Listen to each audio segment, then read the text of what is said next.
Salatu wassalamu ala asrafil anbiya'i wal mursalin nabiyina Muhammadin wa ala alihi wa sahbihi wa sallim wa barik ajmain. Qala Allah Ta'ala fi kitabihil karim, a'udzu billahi minasy syaithanir rajim. Bismillahirrahmanirrahim. Inna Allaha wa malaikatahu yusalluna 'alan nabi ya ayyuhalladzina amanu sallu 'alaihi wa sallimu taslima. Shadaqallahul adzim. Jamaah salat maghrib yang dirahmati Allah, mari kita membaca beberapa surat-surat pendek di Juz Amma. Sebelum kita memulai kajian Sirah Nabawi kita, ada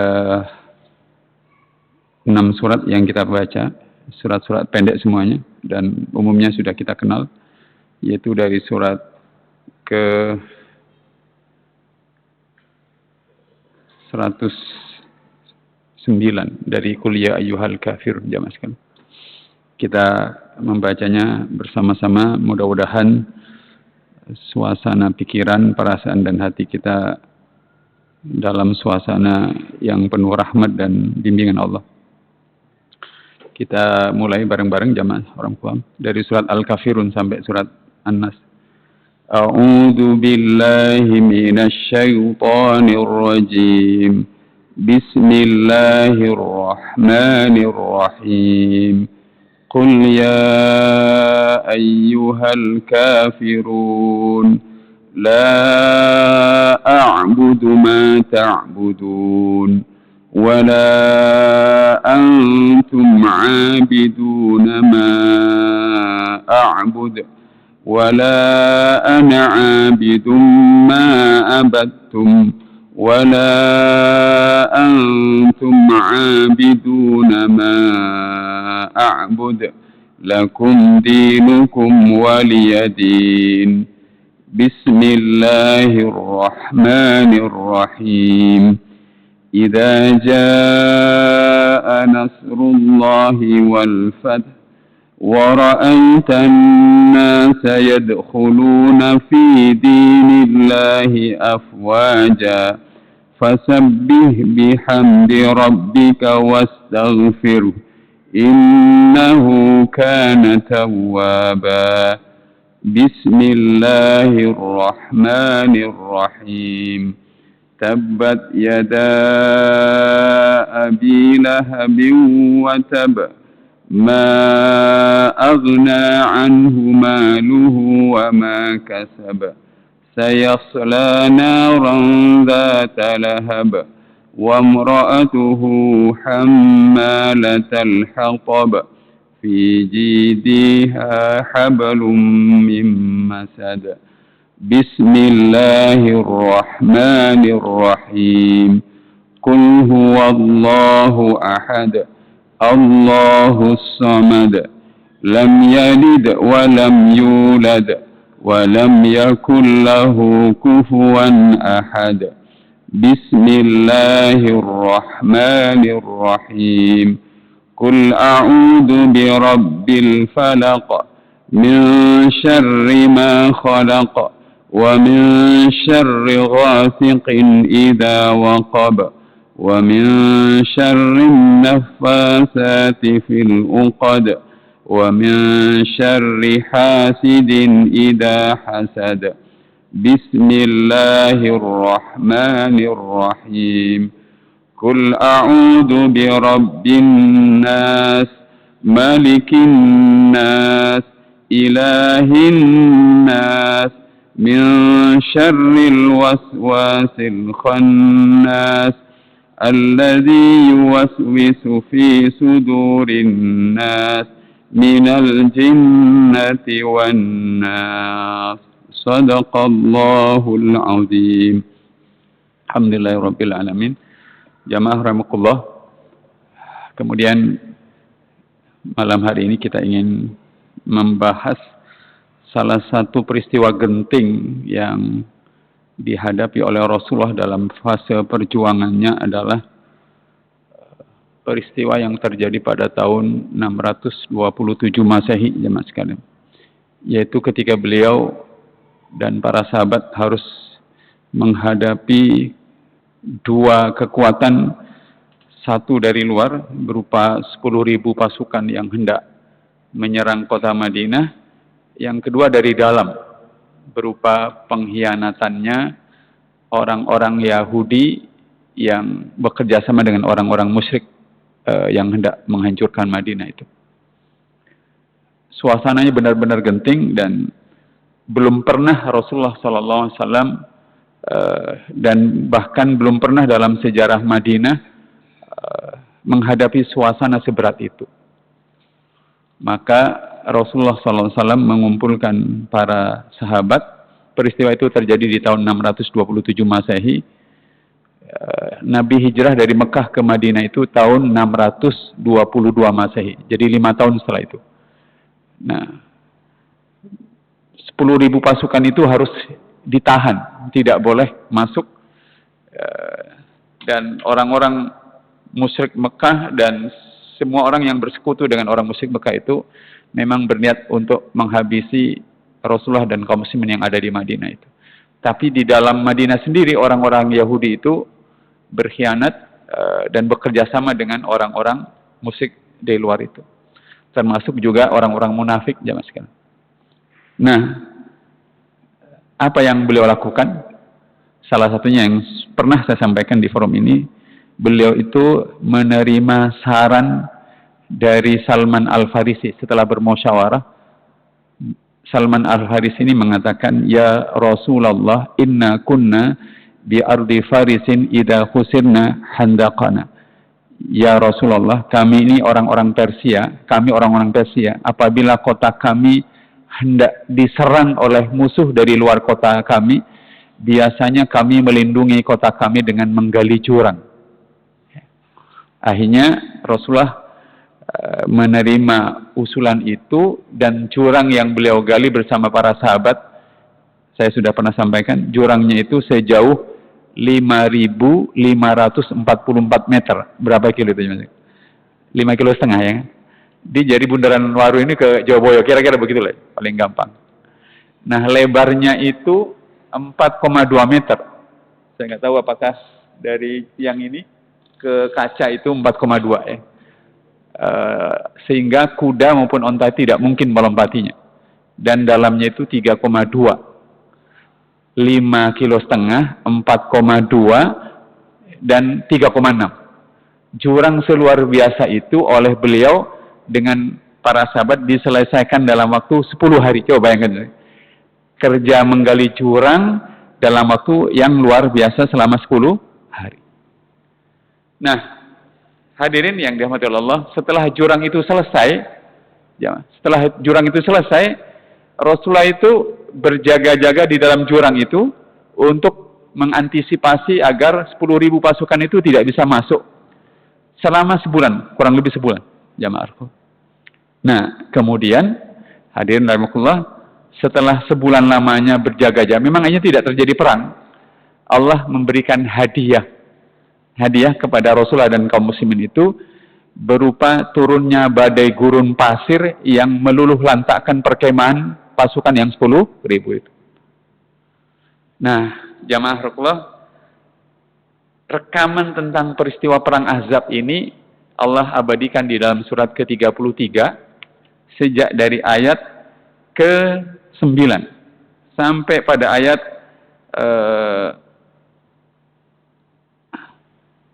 ke-13. Mohon maaf, 12 atau 13. Surat Al-Ahzab ini, surat ke-33, adalah surat yang oleh sebagian ulama dikatakan ini surat berisi panduan bagaimana menghadapi situasi paling sulit di dalam kehidupan. Kalau ditanya jenengan dengan saya di negeri ini apakah kita sedang berada pada situasi sulit, jenengan bisa menilai sendiri. Kalau membandingkan peristiwa perang Ahzab itu, Nabi harus berhadapan serangan dari luar, dari dalam juga beliau berhadapan dengan pengkhianatan orang-orang Yahudi. Apakah kita juga menghadapi itu? Kita bisa menilainya. Nah, tetapi di surat ke-33 ayat 1, 2, dan 3 itu berisi perintah atau langkah-langkah yang Allah tunjukkan kepada Rasulullah bagaimana menghadapi situasi yang sangat sulit, jamaah sekalian. Yang pertama, langkah pertama, perintah pertama ketika menghadapi situasi sulit, Allah meminta Rasulullah dengan firman-Nya, surat ke-33 ayat pertama, bisa kita baca ayatnya, Ya ayyuhan nabiyyu taqillah wa la tuti'il kafirina wal munafikina innallaha kana aliman hakima. Wahai Nabi, bertakwalah kepada Allah Subhanahu wa ta'ala. Jamaah al-Qur'an,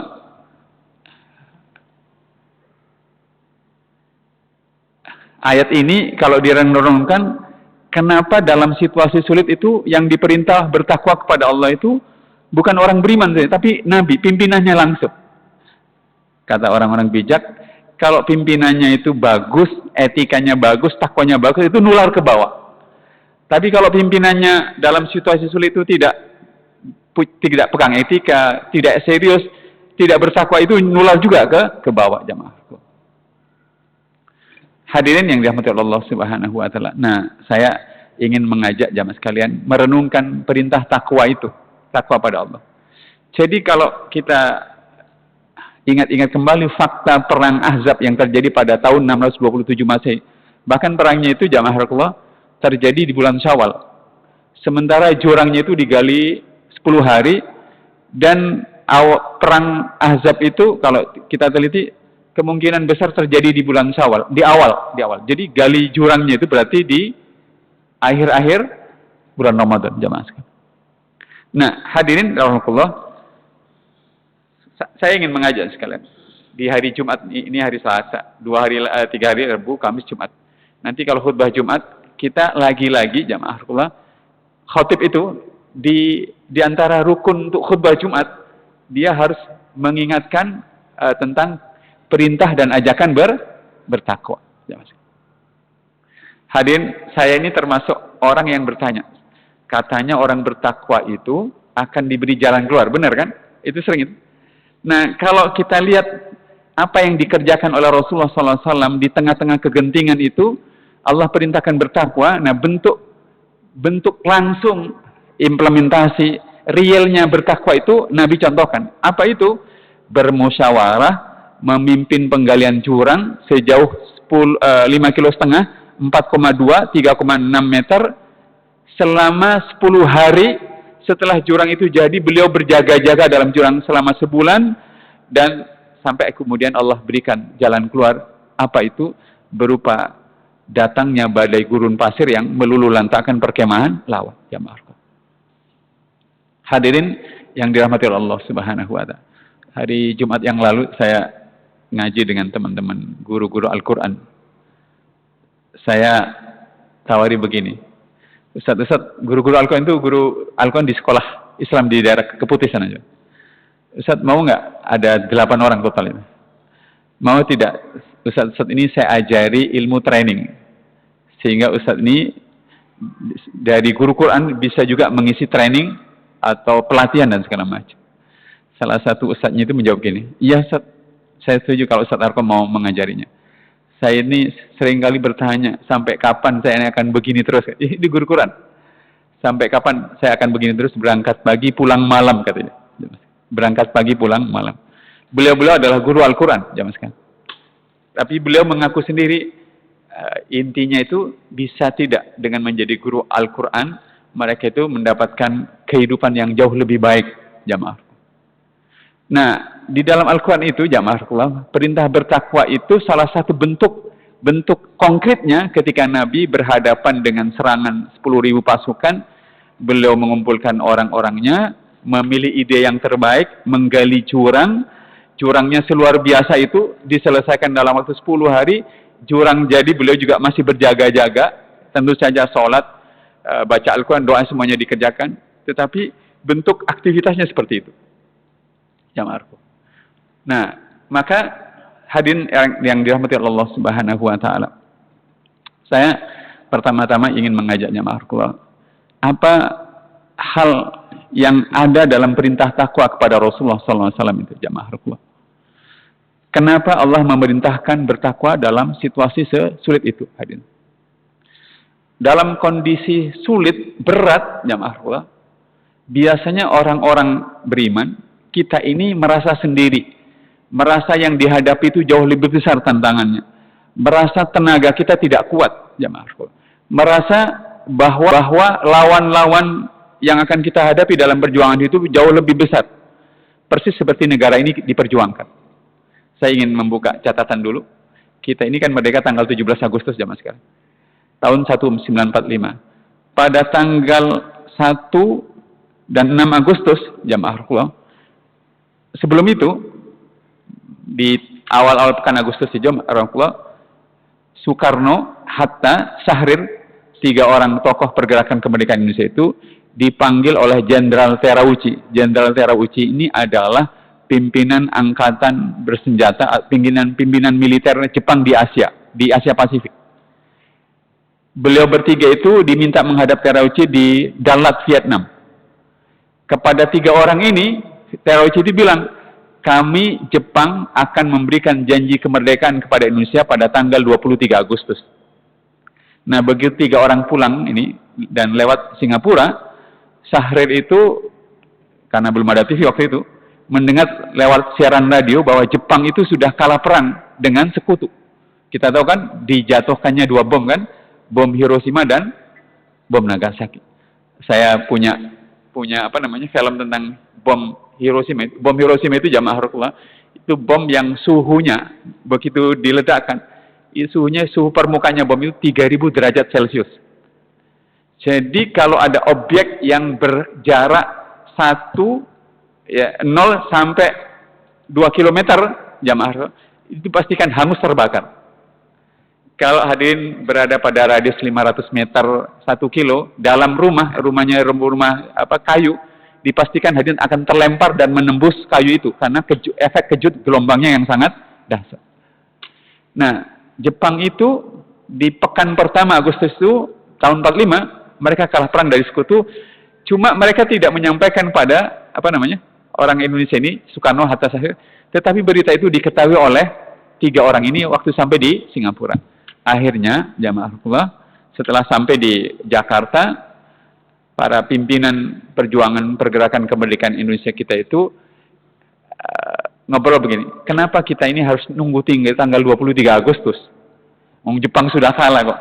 Kenapa kita tidak mempercepat untuk mengumumkan kemerdekaan kita? Saya ingin mengajak hadirin sekalian untuk menghitung, menimbang-nimbang suasana kejiwaannya. Akhirnya kita akan memerdekakan tanggal berapa jam kan? Tanggal 17 Agustus. Itu bertepatan, mudah-mudahan saya tidak salah, dengan tanggal 9 Ramadan, jemaah sekalian. Jadi waktu kita memerdekakan diri terhadap mengumumkan kemerdekaan, berarti kita, kalau bahasa Surabayanya, kita menantang berkelahi dengan 2 kekuatan militer. 1, menantang perang dengan Jepang, karena Jepang yang sedang menjadi Indonesia. Yang kedua adalah menantang perang dengan sekutu, karena sekutulah yang mengalahkan Jepang. Buktinya pada bulan November tahun 45 juga, kita akhirnya berperang dengan sekutu. Apa yang membuat bangsa ini begitu kuat menghadapi situasi yang seberat itu? Nah, kita akan merasakan perintah bertakwalah kepada Allah dalam situasi yang sangat sulit, jamaah. Hadirin, kenapa dalam situasi sulit itu kita diperintahkan bertakwa? Salah satunya yang paling penting, orang bertakwa dalam situasi sulit, dan semua orang yang berada dalam situasi itu merasa sendirian, tenaganya tidak banyak, orangnya tidak banyak, ilmunya tidak bisa diandalkan. Orang bertakwa pada situasi itu akan merasa aman, tersambung, merasa ada kekuatan yang menyertai dirinya, dan ini yang Allah gambarkan dalam surat 16 ayat terakhir. Surat 16, surat Nahl ayat terakhir sekali, Allah berfirman, "Innallaha ma'al ladzina taqaw wal ladzina hum muhsinun." Sesungguhnya Allah bersama orang-orang yang bertakwa dan bersama orang-orang yang terus-menerus berbuat kebaikan. Jamaah yang dirahmati oleh Allah Subhanahu wa taala. Mudah-mudahan bangsa ini, Indonesia ini, beberapa saat lagi, kita sudah Januari, sebentar lagi Februari, tanggal 14 Februari, beberapa pekan akan menghadapi situasi yang sangat luar biasa. Kita tahu. Hal yang harus kita lakukan dalam situasi seperti ini adalah bertakwa kepada Allah. Walaupun ada yang mengatakan, percuma saja, mau pemilu dan segala macam. Hasil presiden sudah ini kan, uang yang digelontorkan besar-besaran dan segala macam. Ya, tidak mungkin kita menghadapi dominasi asing dan segala macam. Nah, terasa jamaah. Seperti juga para pendahulu kita memperjuangkan kemerdekaan, mereka tidak gentar menghadapi Jepang dan sekutu, mereka tetap memproklamasikan kemerdekaannya. Kita membutuhkan kekuatan untuk bertakwa kepada Allah dalam situasi yang sangat sulit dan berat ini jamaah. Hadirin yang dirahmati oleh Allah Subhanahu wa taala.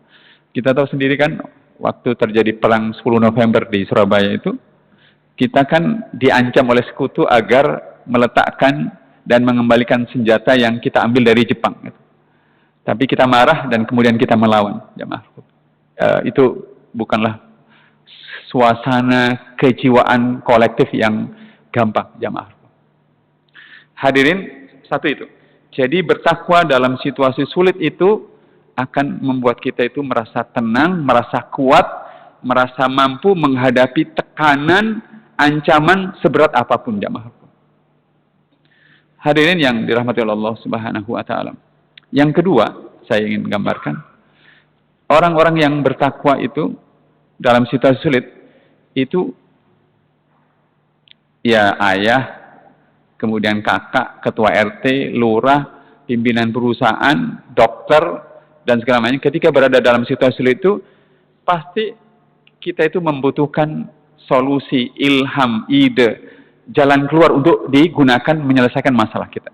Jadi waktu kita sholat maghrib di sini jamaah sekalian, coba hadirin perhatikan, di antara jamaah itu pasti ada orang yang zikirnya lama, doanya lama.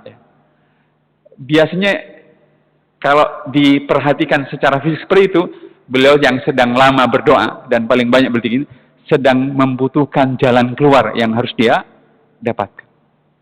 Nanti kalau kita sholat subuhnya tiba-tiba tidak biasanya ada beberapa orang yang datang ke masjid datang lebih awal. Begitu selesai sholat subuh masih berzikir sampai terbit matahari masih di masjid.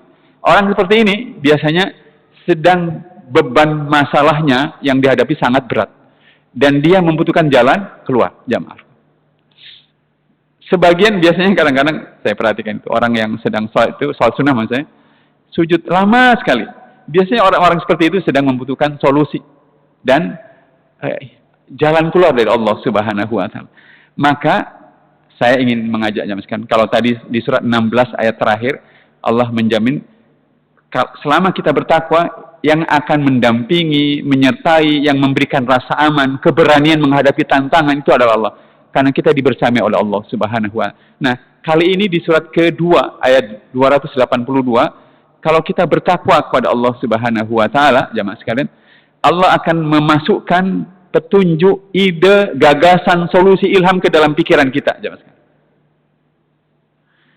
Saya ajak hadirin sekalian merenung bagaimana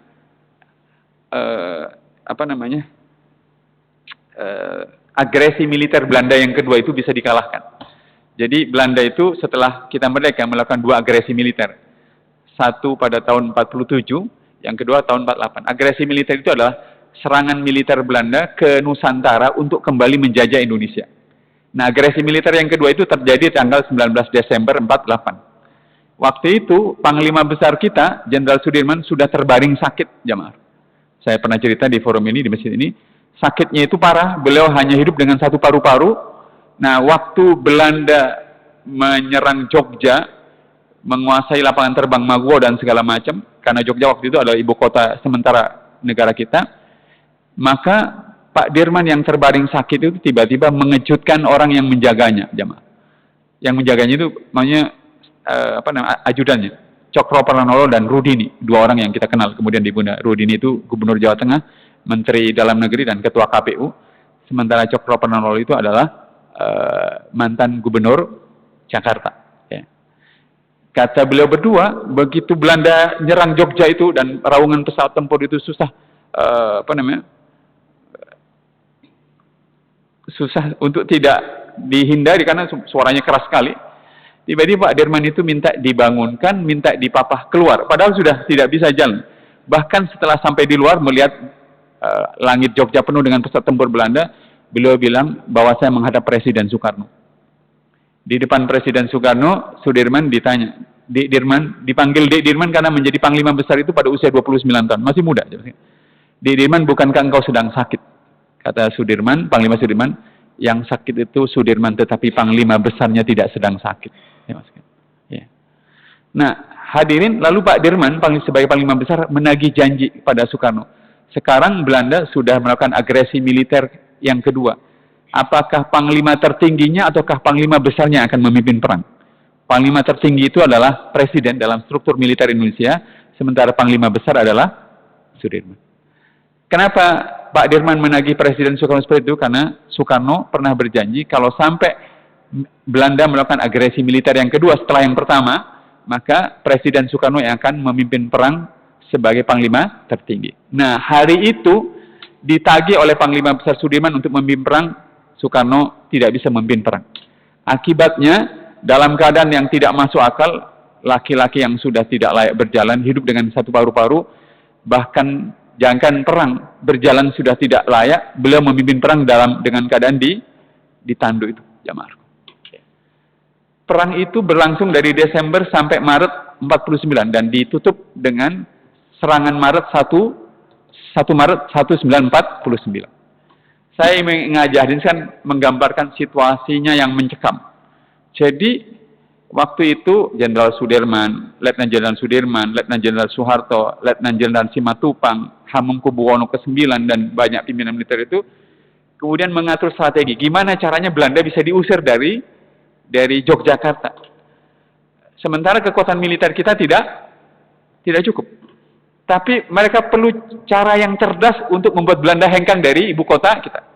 Waktu itu zaman sekarang di ibu kota Yogyakarta sementara itu sedang kedatangan para peninjau keamanan dari PBB. Lalu para jenderal kita itu Sudirman, Soeharto, TB Simatupang, Hamengkubuwono itu kemudian merancang sebuah strategi yang unik. Satu, Jogja harus segera dikuasai, walaupun tidak lama, dan akhirnya dikuasai selama 8 jam. Yang kedua, selama dikuasai, kita harus mencari tentara kita, maksudnya tentara kita TNI itu, tentara yang tinggi besar dan bisa berbahasa Inggris. Kelak tentara-tentara inilah yang akan kita dorong untuk berkomunikasi dan berbicara dengan perwakilan PBB yang sedang meninjau kondisi ibu kota Yogyakarta. Gitu ya. Dan akhirnya tentara kita itu berhasil menguasai Jogja pendek, 8 jam itu berarti jam 8 pagi sampai jam 4 sore kan, 8 jam. Tetapi selama 8 jam dikuasai itu strategi cerdas dilakukan, yaitu mendorong tentara-tentara kita yang tinggi besar itu yang pintar berbahasa Inggris untuk berkeliaran di ibu kota Yogyakarta sehingga bertemu dengan perwakilan PBB, lalu mereka bertanya pada mereka. Mereka bilang, kami tentara Indonesia, kami sedang berkuasa sekarang, dan tidak ada Belanda bisa kami kalahkan dan segala macam. Keterangan itu sudah cukup membuat perwakilan PBB untuk menyampaikan laporan kepada Markabesar PBB bahwa tidak benar Belanda yang mengatakan di ibu kota negara Indonesia itu tidak ada kekuatan militer. Buktinya yang sekarang berkuasa adalah tentara Indonesia. Dan akhirnya PBB resmi meminta Belanda untuk hengkang dari Indonesia.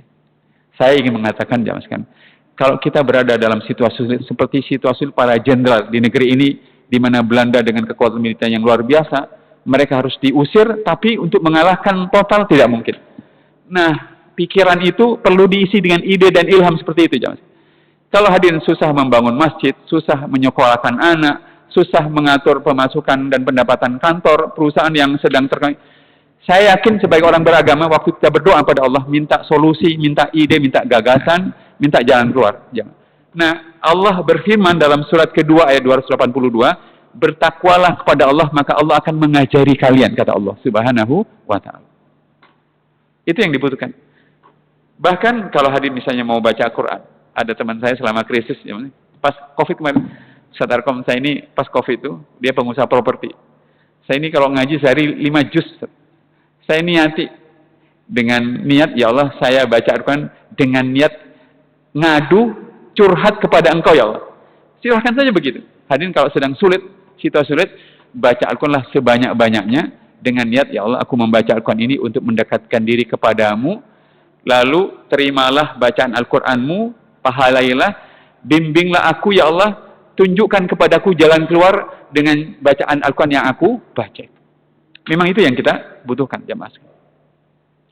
Hadirin yang dirahmati Allah Subhanahu wa ta'ala, jadi sekali lagi, kalau kita berada dalam situasi yang sulit, maka bertakwa itu, kalau tadi, membuat kita merasa aman dan dibersamai Allah. Yang kedua, bertakwa itu, pikiran kita itu akan dibanjiri, diberi ilham, ide, dan solusi oleh Allah Subhanahu wa Ta'ala.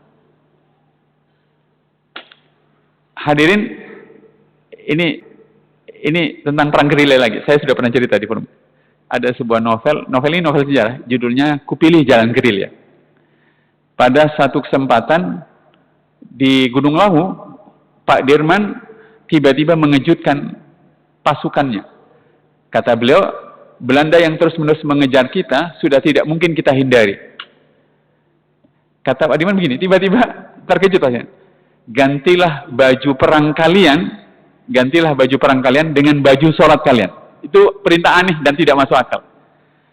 Jadi kalau saya atau Bapak Ibu sekalian sebagai panglima perang, musuh dekat, maka yang paling masuk akal, segeralah kalian cari tempat persembunyian yang paling bagus, siap-siaplah terjadi kontak senjata. Itu yang paling masuk akal. Tapi Pak Dirman memerintahkan dengan perintah yang aneh, gantilah baju perang kalian dengan baju sholat kalian. Dan tidak ada satupun tentara yang menolak, itu aneh. Ya.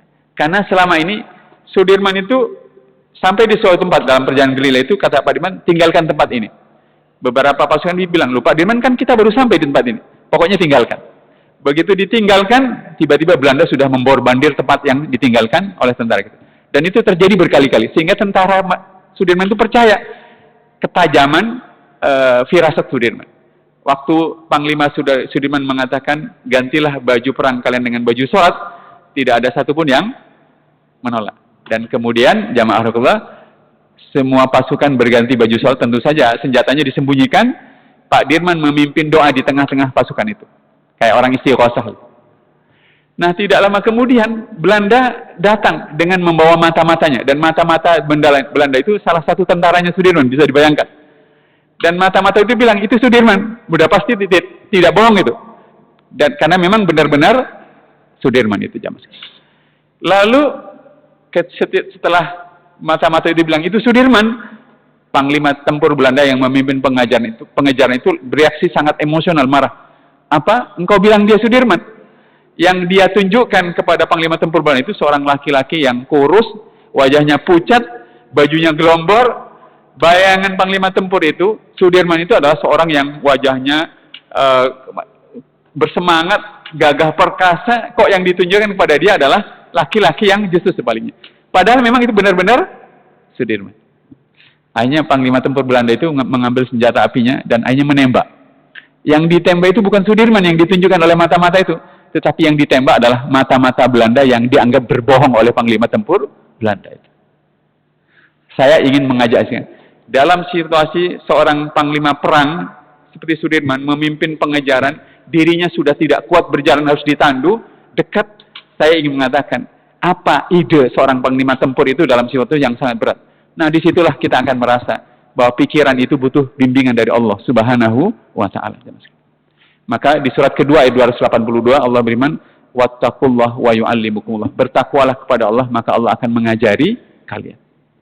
Jadi di sela-sela kita berhadapan dengan masalah pekerjaan, perusahaan, masjid, persoalan rumah tangga yang enggak macam-macam itu genting sekali. Nah, waktu kita sholat, baca Al-Quran, tahajud, mintalah pada Allah, ya Allah, bimbinglah aku agar bisa melangkah dalam situasi ini dengan langkah yang benar. Ya Allah, tunjukkan kepadaku jalannya. Kalau kita perlu mengucapkan ayat ini, ihdinas siratal mustaqim, ihdinas siratal, ulang-ulang itu, mau diulang 5 kali, 10 kali, 20 kali, silakan. Karena kalimat atau ayat ihdinas siratal mustaqim itu adalah permintaan agar kita ditunjukkan oleh Allah jalan yang membuat kita bisa keluar dalam situasi yang sangat sulit itu, jamaah. Itu yang kedua. Hadirin yang dirahmati Allah Subhanahu wa Ta'ala. Sama juga dalam perang Badar. Perang Badar itu perang tahun 624 Masehi, 3 tahun sebelum perang Ahzab itu. Nabi itu berperang pada tanggal 17 Ramadan, jamaah sekalian. Berangkat dari Madinah itu tanggal 2 Ramadan. Jadi pas bulan puasa itu. Sampai di lokasi Badar. Badar itu kira-kira sini Jombang ya, kira-kira. Nah, ketika sampai di lokasi itu, sahabat Nabi nanya, "Ya Rasul, ini posisi pasukan perang kita ini atas inisiatifmu sendiri atau wahyu dari Allah Subhanahu wa taala. Kata Rasul, aku menempatkan pasukan di sini atas inisiatifku sendiri.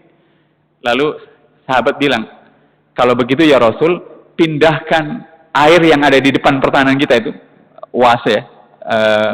air yang banyak di lokasi badai itu ke belakang pertahanan kita. Besok pagi waktu pasukan dari Mekah datang, mereka akan kesulitan mencari air itu. Itu yang dilakukan. Jadi hari Kamis, jamaah sekalian, sebelum pasukan datang pada hari Jumat, pasukan Nabi itu 313, pasukan lawan itu 1000, jamaah sekalian. Dibayangkan.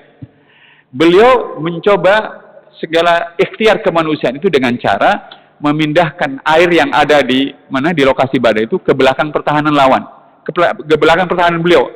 Pada hari Jumat 1000 pasukan itu datang, Badar Mekah itu jauh sekali, jamaah.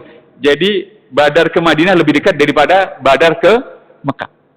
Akhirnya begitu datang 1000 pasukan itu, persediaan air mereka habis. Begitu mereka mencari air di situ, mereka kaget karena air itu sudah tidak ada sama sekali dan sudah pindah ke belakang. Nah, saya mau mengatakan, seorang panglima perang, seorang kepala rumah tangga, seorang pimpinan perusahaan pasti akan menghadapi situasi seperti itu. Dia akan menghadapi situasi yang sulit, menentukan pilihan, tidak banyak sumber daya yang dia gunakan. Disitulah dia membutuhkan Allah Subhanahu wa taala agar pikirannya itu diajari oleh Allah Subhanahu wa taala untuk mengambil keputusan yang tepat, jamaah. Rata-rata itu kepala rumah tangga itu uangnya dengan jumlah hutangnya lebih banyak hutangnya daripada uangnya, ya kan? Uangnya cuma 10 juta yang harus dibayar 30 juta. Nah, kita harus milih mana yang harus diinikan. Hadirin yang dirahmati Allah Subhanahu wa taala. Kemudian yang ketiga, saya ingin sampaikan, jamaah sekalian. Orang yang bertakwa itu dalam situasi tadi saya butuh rasa aman. Ya, dan itu didapatkan kalau kita bertakwa. Yang kedua, orang bertakwa itu akan selalu mendapatkan ide, solusi, dan ilham. Yang ketiga, saya mau sampaikan. Orang dalam situasi genting dan sulit itu, biasanya yang dominan itu adalah kekhawatiran dan ketakutan. Khawatir, takut, stres, tekanannya tinggi sekali. Makanya di dunia ini, hadirin kalau bawa handphone bisa cek di Google itu. Artis di dunia ini yang paling tinggi angka bunuh diri itu artis Korea Selatan. Mereka itu kerjanya strict, ya. Hadirin tahu kan kalau di selatan ini ada Lotte-Mart, di mana nih? Lotte-Mart dulu kan Makro itu zaman sekarang. Lotte-Mart itu punyanya Korea Selatan, Makro itu punyanya Belanda. Saya pernah ngisi training di Lotte-Mart itu sudah lama. Manajernya waktu itu Pak Komarudin bilang gini, Ustadz Arkom, jangan Ustadz bayangkan Lotte-Mart yang punyanya Korea Selatan dan menggantikan Makro yang punya Belanda. Jangan anggap orang Korea Selatan itu lebih pintar dari orang Belanda yang punya Makro. Orang Korea Selatan itu tidak lebih pintar dari Cina, Jepang, bahkan sama kalau tapi dia bilang gini, orang Korea Selatan itu lebih keras kerjanya dibandingkan bangsa manapun. Saya nanya, maksudnya gimana Pak? Orang Korea Selatan itu bisa bekerja jam 7 pagi tadi pagi sampai jam 7 pagi besok tanpa tidur sama sekali. Itu orang Korea Selatan. Nah, akibat cara kerja seperti itu, begitu pekerjaan itu menghadapkan mereka pada masalah, kebuntuan, seringkali mereka memilih bunuh diri sebagai jalan keluarnya. Karena mereka rata-rata ateis. Artinya mengabaikan agama dan tidak melaksanakan agama. Nah, orang yang bertakwa dalam situasi sulit itu diuntungkan oleh Allah dalam surat ke-46 ayat ke-13. Innal ladzina qalu rabbuna Allah tsumma istaqamu fala khaufun 'alaihim wa lahum yahzanun. Sesungguhnya orang yang mengatakan Tuhan kami adalah Allah, lalu dia beriman, beribadah kepada Allah, berdoa, baca Al-Qur'an, mendekatkan diri pada Allah, fala khaufun. Tidak ada rasa takut baginya dan tidak ada kekhawatiran. Hadirin yang dirahmati Allah Subhanahu. Bagaimana orang-orang modern di kota besar seperti Surabaya, Jakarta itu menghilangkan tekanan terhadap pekerjaan yang tidak selesai, target penjualan yang tidak tercapai, ancaman hutang dan segala macam. Mereka itu biasanya minuman keras, night club dan segala macam. Suatu saat saya ke TP6, di TP6 itu diajak teman, salah satu resto punyanya teman, namanya Karnabi, yang punya Muslim. Pas mau pulang, saya itu Ustaz Akram, ini tempat, saya lupa namanya, ini tempat, semakin malam di tempat itu semakin ramai. Itu tempat untuk minuman-minuman keras. Dan paketnya mahal. Kalau paketnya minuman keras itu sendirian, itu berbeda. Kalau paket minuman keras itu ada pendamping wanita yang meminum. Itu mahal. Saya geleng-geleng. Dan beliau bilang, di Surabaya ini Ustaz, saya pernah ditawari untuk bisnis buka seperti itu. Dan memang keuntungannya luar biasa dahsyat. Tapi yang datang ke situ adalah rata-rata orang-orang yang perlu menghilangkan rasa stres, macam-macam dengan cara yang seperti itu. Beruntung kita ini, orang beragama seperti kita ini, punya iman, punya ibadah, punya amal soleh. Iman, ibadah, dan amal soleh itu kata Allah, jaminan kekhawatiran dan rasa itu akan diangkat oleh Allah dan diganti dengan ketenangan, yakin, tawakal, kelapangan dada, dan segala macam. Nah, mudah-mudahan hadirin sekalian, kita mulai menyadari betapa luar biasanya takwa. Saya sebagai orang yang sempat protes, katanya bertakwa itu jalan keluar akan diberi, rezeki akan datang. Kenapa saya sudah bertakwa itu kok segera tidak bertemu jalan keluar dan rezekinya tidak datang-datang? Saya sampai pada kesimpulan ini satu. Oh, ternyata takwa itu meliputi seluruh bidang kehidupan. Dari urusan iman sampai urusan budaya dan gaya hidup. Kalau saya bertakwa hanya urusan sholat, tahajud, puasa, tapi urusan gaya hidup, memanfaatkan waktu 24 jam, saya tidak bertakwa, buang-buang waktu, wajar saja kalau tidak diberi jalan keluar oleh Allah Subhanahu. Kita sholat tepat waktu, tahajud, baca Quran, tapi 24 jam, waktu-waktu kita banyak digunakan untuk hal-hal yang tidak berguna dan tidak bermanfaat. Wajar kalau Allah tidak memberikan jalan keluar kepada kita semuanya, jamaah. Hadirin, mudah-mudahan apa yang saya sampaikan itu memotivasi kita ketika kita sekarang berada dalam situasi yang kita bisa menilai situasinya seperti apa, jamaah Allah, dan mudah-mudahan dalam situasi-situasi sulit ini kita ingat-ingat apa yang Allah perintahkan pada Rasulullah, wahai Nabi, bertakwalah kepada Allah Subhanahu wa taala. Itu perintah pertama di dalam surat 33 ayat ke-1. Dan ayat keduanya perintahnya adalah lanjutannya, dan ikutilah apa yang diwahyukan oleh Allah kepadamu. Ya Mas. Dalam situasi yang sulit, pikiran kalut, kita tidak konsentrasi, semua hal dicoba, tapi Allah memberikan jaminan. Dalam situasi genting, sulit, buka kitab sucimu, baca, ikuti apa yang Allah perintahkan, Allah akan menjamin kita akan berada dalam situasi yang sangat baik. Sebagian orang itu pernah bertanya begini ke saya, apa benar Ustaz Arkom, kami kalau ada masalah itu, katanya buka mushaf sembarang, nah pas halaman yang kita buka itu solusinya. Saya bilang, tidak sesederhana itu hidup. Ya, bukan dengan cara membuka mushaf lalu halaman yang ketemu itu lalu dibaca, bukan itu. Tapi yang sangat penting, kitab suci ini dibuka, dibaca, dipahami, dan kemudian diikuti langkah demi langkahnya. Allah akan sedikit demi sedikit akan mengeluarkan kita dari problema-problema yang sangat serius dalam kehidupannya. Hadirin, sebagai cerita ringan saja, waktu berakhirnya perang Diponegoro tahun 1830, Pangeran Diponegoro itu punya tangan kanan yang khusus memimpin para kiai, para ulama. Nama tangan kanan beliau itu, kepercayaan beliau, namanya Kiai Haji Umar. Kiai Haji Umar inilah yang memimpin para ulama yang ikut berjuang bersama Diponegoro. Nah, waktu Diponegoro ditangkap pada 1830, Kiai Haji Umar itu akhirnya memutuskan meninggalkan Nusantara dan membawa anak laki-lakinya yang waktu itu berusia 15 tahun, namanya Muhammad Soleh, untuk pergi ke Mekah. Muhammad Soleh ini yang merasakan langsung perang Diponegoro, digembleng, dididik dengan agama yang kuat, tumbuh sebagai pemuda yang luar biasa. Setelah pulang ke Nusantara, beliau kemudian mendirikan pesantren di tanah darat di Semarang Utara. Kemudian terkenallah beliau sebagai ulama yang bernama Kiai Haji Muhammad Soleh Darat. Orang-orang Jawa Tengah sering memanggilnya dengan Mbah Kiai Haji Muhammad Soleh Darat. Beliau adalah salah satunya guru dari Raden Ajeng Kartini, jamaah sekalian. Suatu saat selepas mengisi pengajian di pendopo Kabupaten Jepara, Raden Ajeng Kartini itu berbisik kepada Kiai Haji Muhammad Soleh Darat, Mbah Kiai Haji Muhammad Soleh Darat, kami ini orang-orang Jepara hanya bisa membaca Al-Quran, tetapi kami ini tidak tahu maksudnya apa Al-Quran itu, dan kami ini harus berbuat apa dengan Al-Quran. Kalau tidak keberatan, mohon berkenan Mbah Kiai Haji Muhammad Soleh Darat menulis terjemahan Al-Quran dan tafsir Al-Quran. Nah, tercatat dalam sejarah, Kiai Haji Muhammad Soleh Darat itu ulama pertama di tanah Jawa yang menulis terjemahan dan tafsir Al-Quran. Tapi ulama kedua di Nusantara yang menulis itu, karena ulama pertama di Nusantara itu adalah seorang ulama dari Aceh yang menulisnya pada tahun 1600-an. Beliau melakukan itu pada tahun 1800-an, jamaah sekalian. Dan sejak itulah kemudian di negeri yang kita cintai ini, satu persatu murid-murid beliau itu tumbuh. Dua murid beliau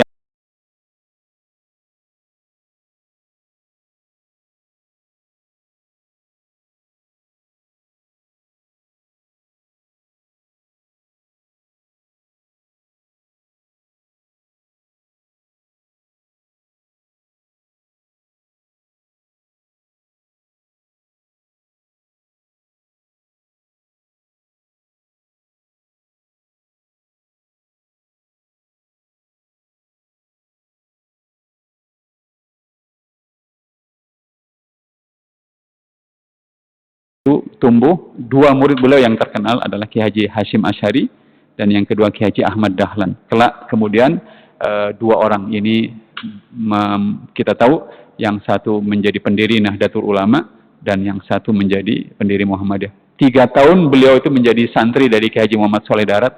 Mereka satu kamar, luar biasa. Dan kita merasakan sekarang kita bisa beragama seperti ini karena para ulama dan kiai-kiai kita itu telah mengajarkan Al-Quran dengan cara yang luar biasa sehingga kita mendapatkan berkahnya sekarang. Semoga bermanfaat. Mudah-mudahan Allah merahmati beliau-beliau semuanya. Kita yang melanjutkan perjuangan beliau, mudah-mudahan istiqomah hingga Allah memuliakan kita dengan akhir kehidupan yang husnul khatimah. Mari kita berdoa, jamaah rakullah. A'udzubillahi minasyaitonirrajim. Bismillahirrahmanirrahim. Alhamdulillahi rabbil alamin. Allahumma salli ala Sayyidina Muhammad wa ala ali Sayyidina Muhammad. Allahumma inna nas'aluka salamatan fid dini wa afiyatan fil jasadi wa ziyadatan fil ilmi wa barakatan fil rizqi wa taubatan qabla al maut wa rahmatan indal maut wa maghfiratan ba'dal maut. Allahumma hawwin alaina fi sakaratil maut. Allahumma a'inna ala dzikrika wa syukrika wa husni ibadatika. Rabbana atina min ladunka rahmatan wa hayyi' lana min amrina rasyada. Rabbana afrigh alaina sabran wa tsabbit aqdamana wansurna 'alal qaumil kafirin. Rabbana afrigh alaina sabran wa tawaffana muslimin. Rabbana atina fid dunya hasanah wa fil akhirati hasanah wa qina 'adzabannar wa qina 'adzabannar wa qina 'adzabannar. Subhana rabbika rabbil izzati amma yasifun wa salamun 'alal mursalin walhamdulillahi rabbil alamin. Semoga doa kita dikabulkan oleh Allah. Jamaah rakullah, mari kita akhiri dengan doa kafaratul majlis. Subhanakallahumma wa bihamdika asyhadu an la ilaha illa anta astaghfiruka wa atubu ilaik. Wassalamualaikum warahmatullahi wabarakatuh.